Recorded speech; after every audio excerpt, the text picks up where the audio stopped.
E aí, pessoal do Medflix? Sou Théo Belsuzarro do Neuronato de A a Z e agora vamos começar o curso de Neuroimagem de A a Z.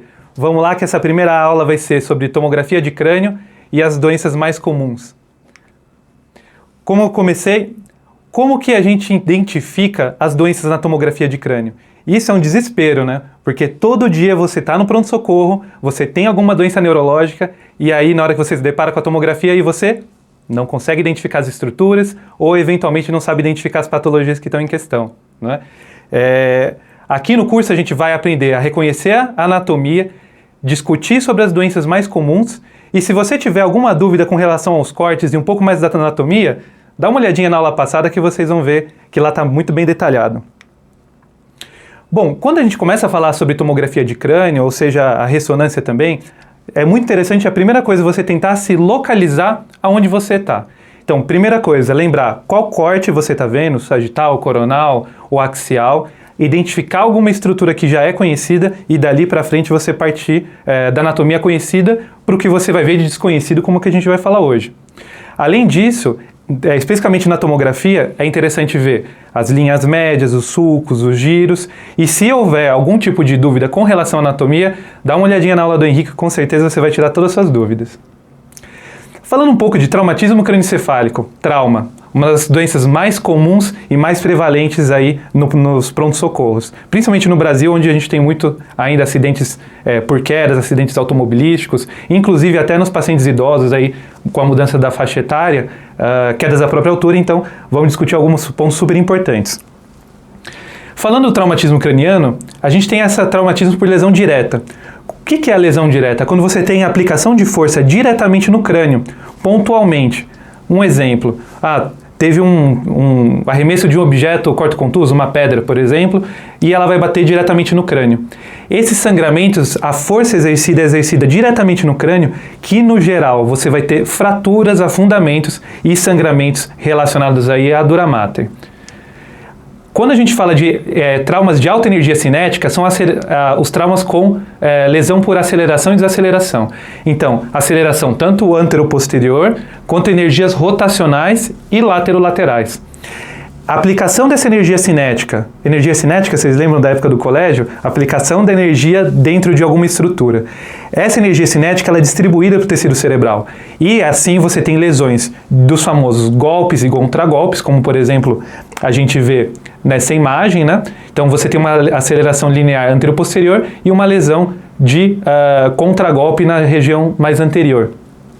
E as energias rotacionais? Elas podem provocar as famosas lesões axonais difusas, as lesões difusas cerebrais. Thelma, então isso quer dizer que traumas de alta energia cinética, elas podem provocar lesões difusas? Exato. Então aquele famoso edema cerebral difuso, brain swelling, o apagamento difuso de giros. Às vezes você tem pacientes com rebaixamento do nível de consciência que não são muito bem explicados, que a gente vai lembrar da lesão axonal difusa, é isso, traumas de alta energia cinética. Por exemplo, um acidente de moto e um arremesso de um indivíduo. E assim também, principalmente quando a gente fala de energia de ondas de choque, a gente está falando um pouco mais de medicina de guerra. Não é tanto a nossa realidade, por isso eu não vou estender muito nesse assunto. Lembrar um pouquinho daquela anatomia que a gente aprende lá no primeiro ano do colégio, né, da faculdade. Quando a gente fala das meninges, temos basicamente 3 meninges, né, a dura mater, a aracnoide e a pia mater. Então, indo em sequência, aqui a gente tem o osso, olha a grosseirinha aqui do osso. O osso ele tem uma tábua externa, a dípilo, que é esse meinho, e a tábua interna. Entre a tábua interna e a próxima meninge, que é a dura mater, você tem o espaço epidural. Então quando eu tenho o famoso sangramento epidural, epidural quer dizer o quê? Acima da dura mater, ela está localizada abaixo do osso e acima da dura mater. Perfeito. Segura esse conceito. Vamos ir um pouquinho mais profundo. Na hora que eu vejo esse espaço entre a dura mater e a aracnoide, você tem um espaço virtual que ele pode ser estendido de acordo com o sangramento. É o famoso sangramento subdural.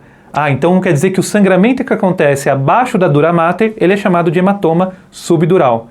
E ele está acima da aracnoide. E essa pelezinha que tem um trabeculado aqui é a famosa membrana aracnoide. Por aqui é onde passam os principais vasos cerebrais. Ah, então quer dizer que a hemorragia subaracnoide, ela fica contida nesse espaço aracnoideu, tá? E abaixo da aracnoide você tem a pia mater, que cobre o cérebro, e aí abaixo da pia mater você já tem o tecido cerebral. Então quer dizer que os sangramentos abaixo da pia mater, eu já estou falando de sangramento dentro do cérebro, que ela tem tecido cerebral, são as famosas contusões cerebrais ou os AVCs hemorrágicos. Então vamos falar de novo, só para ficar gravado. Osso, espaço epidural acima da dura mater, espaço subdural abaixo da dura mater. Aqui é o espaço aracnoideu, onde você tem hemorragia subaracnoide, e abaixo da pia mater, onde você tem as contusões e os AVCs hemorrágicos. Beleza, vamos progredir.